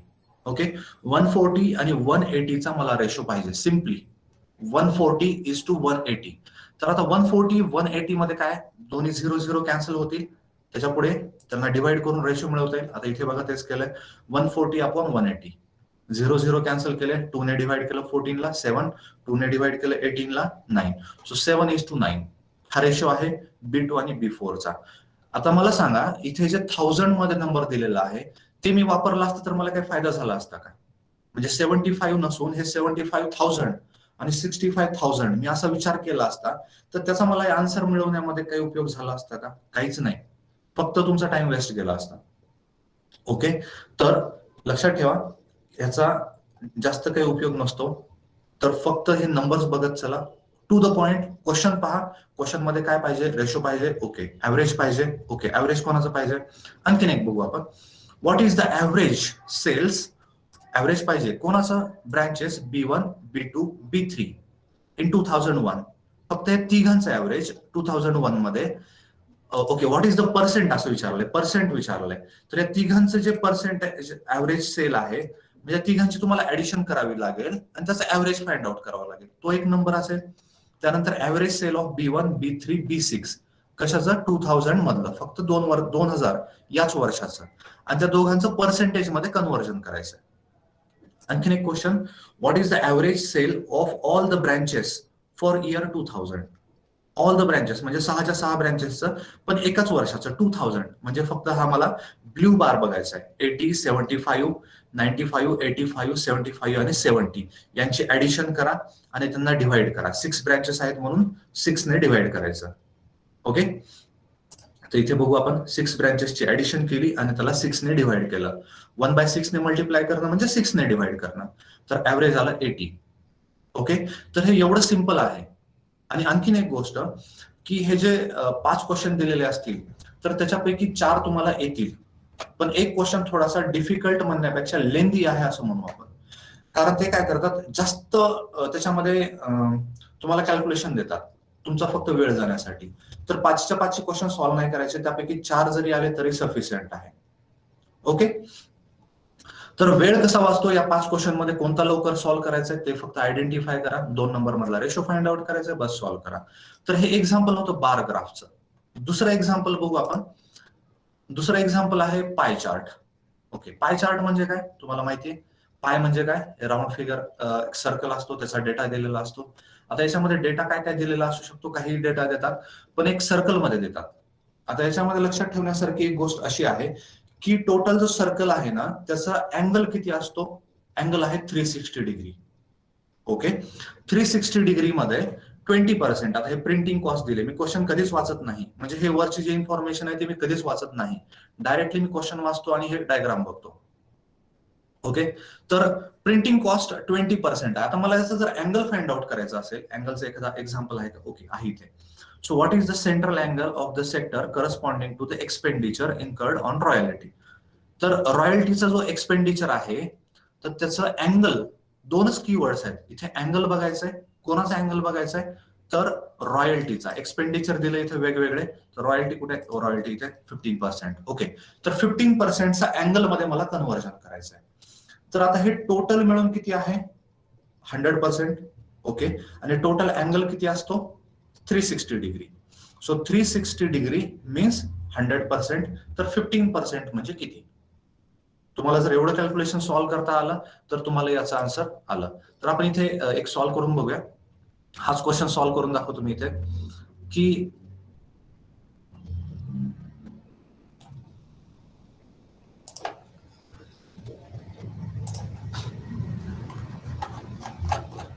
ओके, वेळ होत आला पण एक लास्ट क्वेश्चन सॉल्व्ह करायला हरकत नाही आपल्याला.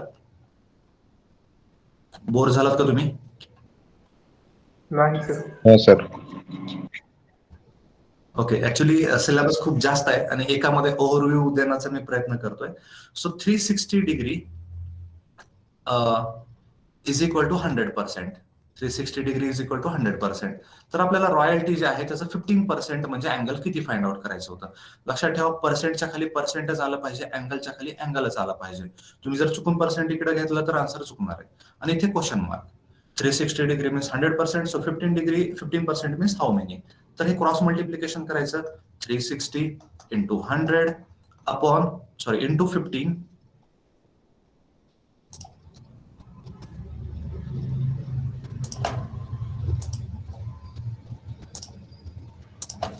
Into 15 upon 100. तर हे 0 0 कॅन्सल, 5 ने डिवाइड करा, 3 2 परत 2 ने डिवाइड करा, 18. तर 18 इंटू 3 54. तर 54 डिग्री. तर हे खूप कमी वेळामध्ये, आता हा प्रॉब्लेम सॉल्व्ह करायला 1 मिनिट नाही लागत, 30 सेकंड सफिशियंट आहेत. 30 मी काय म्हणतो 10 सेकंड सफिशियंट आहेत, 5 सेकंड पण सफिशियंट आहेत. कधी, जर तुम्हाला पर्सेंटेज माहित असेल तर, जसे की 360 आहे, याचे 10% किती होतात?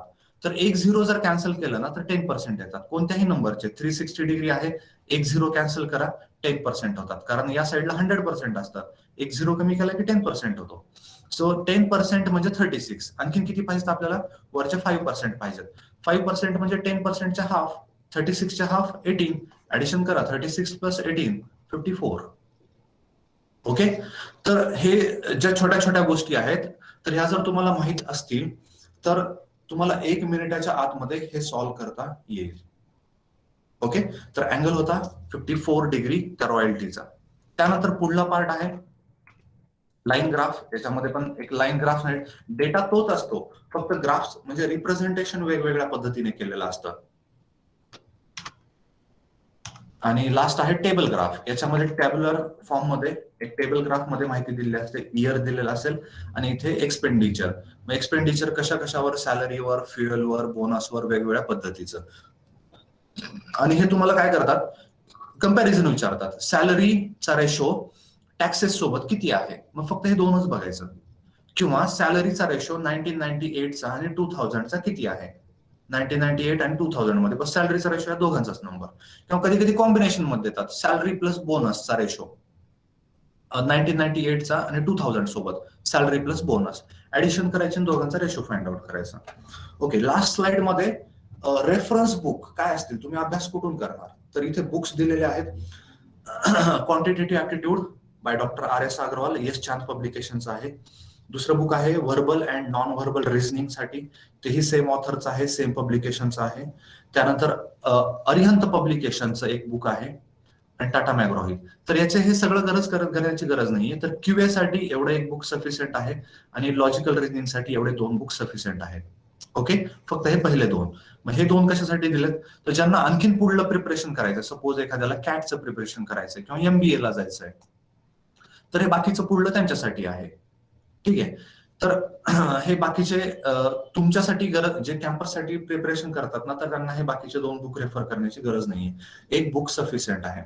वेबसाईट थ्रू, आता मी जे वेबसाईट ओपन केली होती, चार्ट वगैरे दाखवले होते तुम्हाला, तर ती कोणती वेबसाईट आहे? तर ते आहे indiabix.com आणि allindiaexams.in. ठीक आहे, तर याचा स्क्रीनशॉट घेऊ शकता तुम्ही आणि नंतर या साईटला व्हिजिट करून बघू शकता. आणि याच्या आणखीन एक युट्यूब चॅनल आहे, हे माझं आहे, नितीन वाघमारे. तर जस्ट तुम्हाला ते दाखवतो की युट्यूबवर सर्च कसं कराल तुम्ही. तर युट्यूबवर गेल्यानंतर जस्ट टाईप, सर्च बॉक्स मध्ये नितीन वाघमारे टाईप करा, तुम्हाला हे चॅनल मिळेल. नितीन वाघमारे हाच फोटो आहे माझा. आणि त्याच्यामध्ये व्हिडिओज पाहू आपण. तर वेगवेगळे व्हिडिओ बनवलेत. काही जुने व्हिडिओ आहेत, हे दाढीमध्ये जे आहेत तो मीच आहे, लॉकडाऊन मधले व्हिडिओज आहेत ते. तर याच्यामध्ये न्यूमेरिकल ऍप्टिट्यूडचा सिलेबस काय आहे, फ्रॅक्शन, मी तुम्हाला सांगितलं होतं की फ्रॅक्शनवर व्हिडिओ बनवलाय. तर addition and subtraction of fractions, त्यानंतर मल्टिप्लिकेशन ऑफ फ्रॅक्शन्स, त्यानंतर डिव्हिजन ऑफ फ्रॅक्शन्स. तर हे जे काही व्हिडिओज आहेत हे मला इम्पॉर्टंट वाटतात म्हणून मी हे तयार केलं. त्याच्यानंतर डिव्हिजिबिलिटी टेस्ट, त्यानंतर टाइप्स ऑफ नंबर्स आणि लॉजिकल रिझनिंग बद्दल पण थोडंसं. त्यानंतर LCM HCF तेही इम्पॉर्टंट आहे, पण मी इथे मेन्शन केलं नाही, त्यावरचे पण व्हिडिओज आहेत. आणि मी तुम्हाला जे सांगितलं होतं अरिथमॅटिक प्रोग्रेशन, जिओमॅट्रिक प्रोग्रेशन, तर त्यावरचेही काही व्हिडिओ आहेत. तुम्हाला पॉसिबल झालं तर मी हे सिम्पल वर्ड्स मध्ये एक्सप्लेन करण्याचा प्रयत्न केलाय. एकदा व्हिजिट करा. लास्ट 5 मिनिट्स आपण क्वेश्चन आन्सर डिस्कस करूया. तुमचे जर काही क्वेश्चन असेल तर so you feel free to ask me. You can ask anything related to your placement or any other examinations.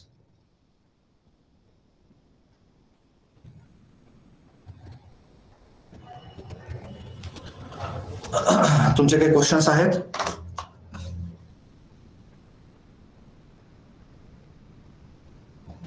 You can unmute and ask the questions.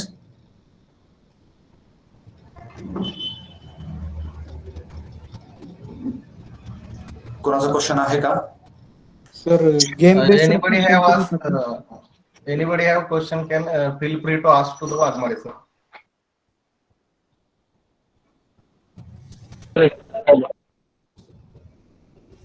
No. No, sir. Okay, ठीक आहे. काही हरकत नाही. तुम्हाला जर काही क्वेश्चन असेल तर तुम्ही मला इथे कमेंट पण करू शकता. जर कधी काही प्रॉब्लेम आला तर म्हणजे काही वाटत असेल तर कधी कमेंट करा किंवा सरांकडून माझा नंबर घेऊन विचारू शकता. काही प्रॉब्लेम नाहीये.